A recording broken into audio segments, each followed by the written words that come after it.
Magandang umaga po sa ating lahat, mga kapatid. Magandang umaga po, Father. Araw ng Miyerkules, sa ika-11 linggo sa karaniwang panahon, napakaraming aral ang maaari nating pulutin sa ating mga pagbasa ngayon.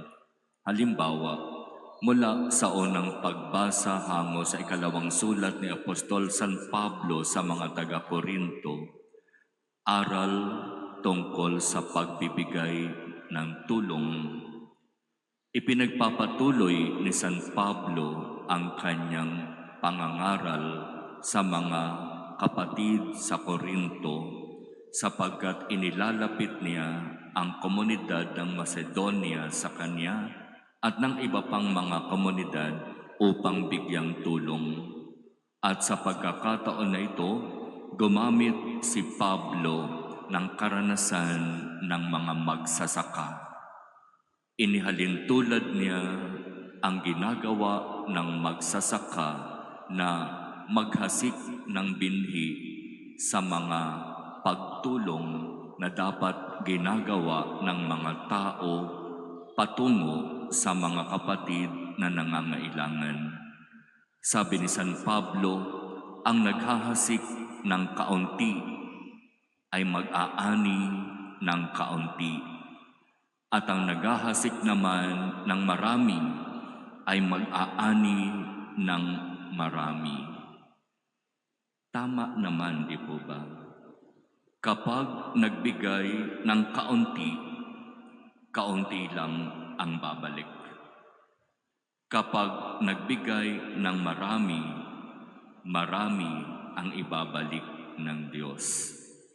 Kaya nga sabi ni San Pablo, ang bawat isa ay dapat magbigay ayon sa kanyang sariling pasya, maluwag sa loob at di napipilitan lamang, sapagkat ang ibig ng Diyos ay yung kusang loob na pagbibigay. Magagawa ng Diyos, sabi ni Pablo, na pasaganain tayong lahat kung ang pamamaraan ng pagbibigay natin ay nagmumula sa puso. Ito yung napakagandang aral na itinuturo ni San Pablo tungkol sa pagbibigay. At alam natin lahat ito, di po ba? Magbigay ayon sa kung ano ang maluwag sa puso. Hindi yung napipilitan, hindi yung nag-iintay ng kapalit o ng papuri o ng parangal o ng pasasalamat. Sa ating simbahan, noon pa man, ngayon at bukas, patuloy tayong umaasa sa tulong at mga biyaya na ibinabahagi ng ating mga kapatid sa ating mga proyekto. Ang simbahang ito ay nabuo sa pamamagitan ng tulong ng maraming tao. At kayo na mismo ang makapagpapatunay sa katotohanan ng sinasabi ni San Pablo. Nung ako ay nagbigay ng tulong habang ginagawa ang simbahang ito, ibinalik ng Diyos ang tulong na ibinigay ko sa pamamagitan ng iba't ibang pamamaraan. At ipinagpapasalamat ko sa Diyos ang biyayang patuloy niyang ibinibigay magpa hanggang ngayon. Di ba marami ganyan ang sinasabi?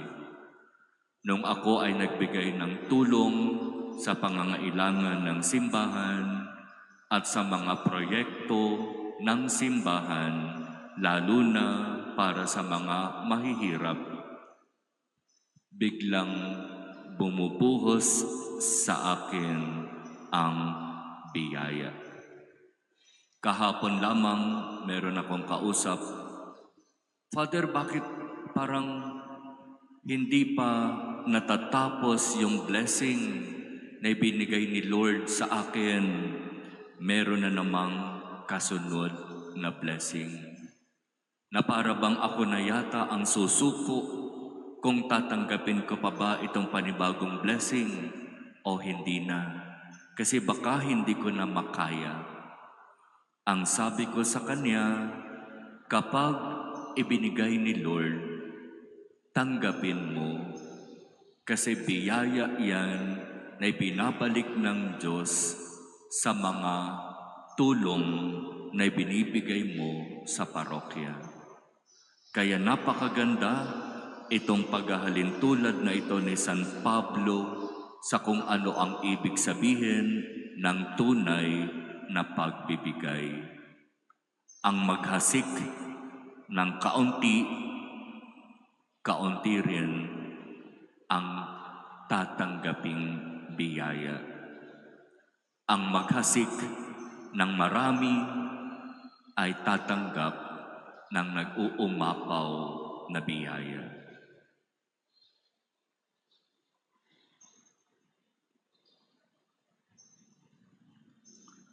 Amen.